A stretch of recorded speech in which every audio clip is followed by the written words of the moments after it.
I'm Larry Wolf. I'm a professor of history at New York University, and the book is called Disunion Within the Uniate Church and the Partitions of Poland. So this is a project that I've been working on for a very long time. It goes back to research that I did for my doctoral dissertation in the 1980s, which was connected to the Roman Catholic Church and the partitions of Poland.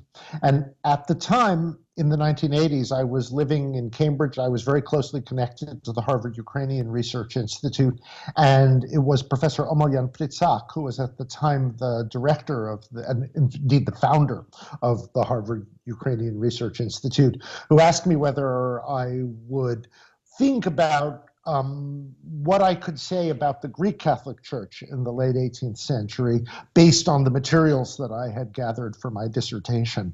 At that time, in the 1980s, we were thinking about the millennium of Rus Christianity, which of course was in 1988. And that was what started me thinking about this project. And it's something that's matured very slowly over the course of decades and grew first from a short article, then to a longer article, and finally to the small book that I was just holding up.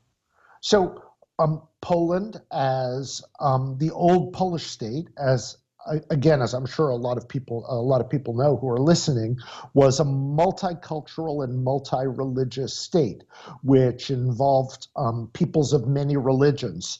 Roman Catholic, which was the dominant religion of state, but also Greek Catholic, Orthodox, Protestant of both Calvinist and Lutheran varieties, and Jewish. So it was a very complex multi-religious population. At the time of the partitions of Poland, what Rome was most worried about was that two of the three partitioning powers were not Catholic states. That is to say, the partitioners of Poland were Prussia, Berlin, Austria, Vienna, and Russia, St. Petersburg. So from a Catholic point of view, only Habsburg Austria was a Catholic state. Prussia was Protestant. Russia, of course, was fundamentally Orthodox. And the question is, what would happen to a Roman Catholic population when it fell under non-Roman Catholic political domination? But that's an interesting question to ask about Greek Catholics as well. And the point of the book is to ask the question, what happens to Greek Catholics who are largely divided between the Habsburg monarchy of Austria on the one hand and the Russian Empire of St. Petersburg on the other hand, an Orthodox state? That's an interesting question to ask because, of course, again, as I'm sure people who are listening know, the Greek Catholic Church was created as a religious union, a compromise between the Orthodox religion and Roman Catholic religion. And that compromise becomes complicated in new ways when the Uniate populations are now divided between an Orthodox sovereign in St. Petersburg and a Roman Catholic sovereign in Vienna. And the Polish intermediary state that created the Union is eliminated. I was really interested in asking in this book, which I think is relevant for thinking about both the present moment and the last generation, is how meaningful was the Greek Catholic Church to the Greek Catholics themselves? Was it a church that was sufficiently meaningful that they were willing to stand by it and cling to it, even in a shifting religious climate in which new religious options were available and new political conditions sometimes favored new religious options? So in that sense, I think it's a little bit relevant for thinking about circumstances of the Greek Catholic Church today. So on the whole, one would have to see it as a large disadvantage, the period of the partitions for the Greek Catholic Church, because the church was created under the sponsorship of the Polish state, and it was the Polish state which, to a very considerable extent, provided the backing, the support, the foundation for the ongoing existence of the church from the late 16th century, when it was created in 1596, up until the period of the partitions 2 centuries later in the late 18th century. So in terms of what it meant for the church, advantages and disadvantages, the crudest way to look at it, and it certainly has considerable validity, is that the Uniates who found greatest advantage in the partitions were the ones who came to Vienna and were ruled over by the Habsburgs. And those are, in fact, where that area, the area of Western Ukraine around Lviv, is in fact where we see the Greek Catholic Church strongest to this very day in the early 21st century. Lviv was part of the Habsburg monarchy after the partitions of Poland and was favored by Roman Catholic rule from Vienna. By contrast, those Uniates who fell to the Russian Empire in the partitions of Poland faced clear disadvantages, now subject to an Orthodox sovereign, Catherine the Great, in St. Petersburg, but also facing pressures from the Orthodox Church as institutionalized in the Orthodox Synod. So in the crudest form, we would say advantage, right, to have a Roman Catholic sovereign, disadvantage to have an Orthodox sovereign. However, over the course of the research, one of the things that interested me was that you could understand the picture in a more complex way. And what I mean by that is that both the Orthodox sovereign, Catherine the Great in St. Petersburg, and the Roman Catholic sovereigns, Maria Theresa in Vienna and her son Joseph II in Vienna, had very similar priorities when it came to religion. They were, above all, in the age that we call the age of enlightened absolutism, the 18th century, they're interested in subordinating the church to the state and attempting to be sure that the church serves the interests and concerns of the state. And one of the things that means is that unexpectedly, really quite counterintuitively, we see somewhat parallel processes taking place in the Russian portion of the where Uniates are ruled now as part of Russia, and in the Habsburg portions where they are now ruled as part of Austria. That is to say, the kinds of consolidations that take place are ones that are about asserting state control over religion. So the research that this is based on is, above all, the research that I did in the 1980s, which was in the Vatican. I spent a year in the Vatican in the early 1980s, and the perspective that you're looking at here is very much a Roman perspective and at the same time a Polish perspective. That is to say, because I was interested in this as a problem in Polish history, how these issues played out in the context of the downfall of the Polish state. To some extent, it's pursued from the Vienna angle as well. It looks different as a problem in Russian history, and there are people who have pursued it as a problem in Russian history and thinking it through as an issue in Russian history. But for me, the fundamental documentary archival piece of this was connected to the Vatican. And you'll see that I work pretty closely in the book with the episcopate, with the bishops, who are crucial figures in the church hierarchy, who look to Rome for their leaderships and are the figures who connect, on the one hand, the larger institutional structure of the Greek Catholic Church to the clergy and, of course, to the believers who form the flocks of these bishops and priests. So the emphasis is on a church history and a Roman perspective. The secondary literature mostly comes out of Polish historiography, and I'm thinking about this as a problem in a period which takes its meaning from the collapse of the Polish state. So yes, I think there are competing perspectives. I had said originally that by far the most favorable, if we were thinking about this advantages and disadvantages, the great advantage would be to fall into a Catholic empire. The disadvantage would be to fall into an Orthodox empire. However, not everybody perceived it that way within the late 18th century Greek Catholic Church.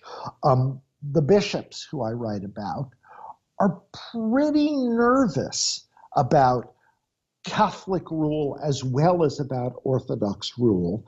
And they're even nervous about what the authority of Rome means for them as a Greek Catholic Church, because they're, while very wary of the pressures that come from the Orthodox side, they're also nervous about the intentions on the Roman side. And this was one of the interesting discoveries that I made in doing the research.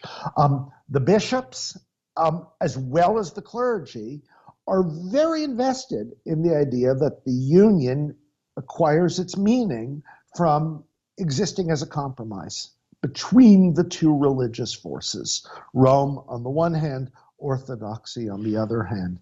And they're suspicious that the Roman Catholic Church sees the Greek Catholic Church as an instrumental way to ultimately, in the long run, bring the Greek Catholic population over to Rome and make them into Roman Catholics.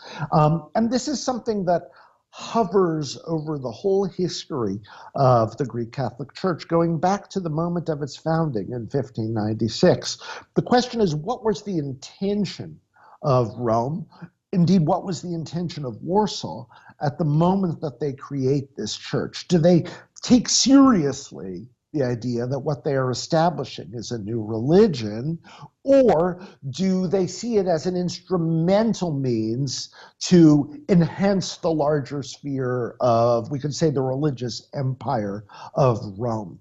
So there are suspicions that run right across the 17th century and the 18th century within the Greek Catholic Church that Rome wants to Latinize them. Right? They cling to their Slavonic liturgy, to their old rituals and rites, the way their fathers and grandfathers worshipped, and they're nervous that Rome both wants to Latinize the way they worship and ultimately bring them over from Greek Catholicism into Roman Catholicism. The debate in the 18th century is around the issue of transit from Greek Catholicism to Roman Catholicism, and whether it should ever be permitted. One of the things that we would say is that over the course of the 17th and the 18th century, we begin to see that compromise take some different forms. For instance, if you were to look at the icons in Lviv, many of them are going to look different from the icons in Kiev. That is to say, they begin to reflect the influence of Western Latin art. They begin to look less Byzantine in the way, I mean, just from a purely aesthetic art history point of view. You begin to see that although they are in a certain sense the same icons, they look different. They reflect the fact that the Greek Catholic Church is in closer contact with Rome. I mean, even the architecture of St. George's Lviv is the architecture of a Baroque and Rococo tradition. There's an astonishing, this is one of the things I write about in the book, monastery, a Greek Catholic church of the Basilian Fathers that's built in Warsaw in the 1780s. And it looks so little like an Orthodox church that you would never imagine any connection.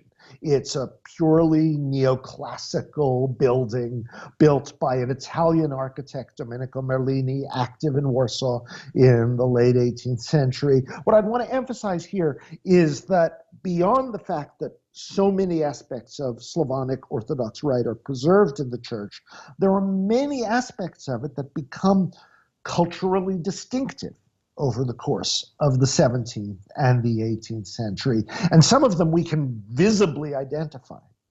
What I would probably say to all of those sovereigns would be something that they partly recognize themselves already in the world of the 18th century, which is that a large empire is going to be an empire of multiple cultures and multiple religions.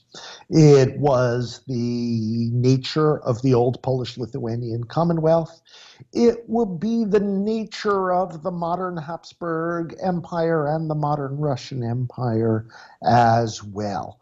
We could even say, I mean, let's leave Prussia, apart from this, but when we think about Berlin uniting Germany in the 19th century, even Germany will be united on the basis of multiple religions. That is to say, Germany to this very day combines Catholicism and Protestantism within one German nation state.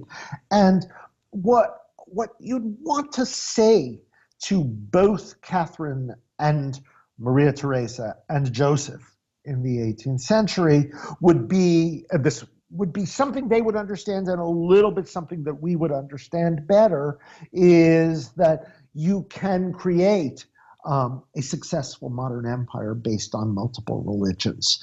That the idea that you need to emphasize single religions or dominant religions is not actually essential to the nature of empire itself.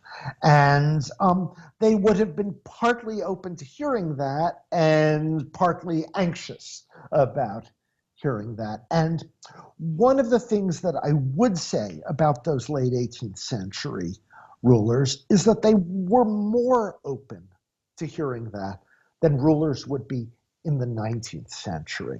One of the things that I was very interested in doing was understanding that although Catherine the Great was no friend to the Uniates in the late 18th century, although she was interested in whether the Uniates were a real religion at all, or whether they were simply Orthodox based on their rituals, she was not actually, I came to the conclusion, not actually as committed to a national program of doing away with the church as was her successor in the 19th century, her grandson Nicholas I, and of course not nearly as committed as was in the 20th century Joseph Stalin under a very different form of government. And one of the things that I was interested in was trying to sort out hostility and suspicion of the Uniates, of the Greek Catholics, in the 18th century under Catherine, why that was different from the way that Nicholas looked at it in the 19th century, and how that again is different from the way that Stalin looked at it in the 20th century. Because the history of the Greek Catholics, mostly as it's written, has tended to flatten out that history and assume that all Russian governments were always hostile to the Greek Catholic Church, and for the same reasons. And one of the things that I was interested in trying to do was to understand the 18th century on its own terms and not assume that Catherine is in some sense the grandmother of Stalin in her Uniate policy, and that we go automatically from one to the other across the centuries. My sense is that over the course of this last generation, we've witnessed something rather remarkable in the history of the Greek Catholic Church in Ukraine. That is to say, we witnessed an extraordinary comeback after 1991. It was a church that had been suppressed for almost half a century and um, came back. I think we could say the word I'd like to use is spontaneously, because it's a word that comes up in the 18th century materials that I write about in the book.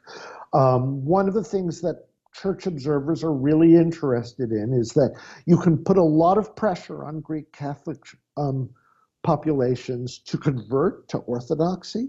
And there are moments when that happens in the 18th century, not all the time, but there are moments and places where it happens. But if you lift the pressure, they will return spontaneously to the Union. That's interesting to me, because what it proves to me as a historian is that the Union is actually meaningful to the people who are living it and experiencing it, that it's not a mere formality.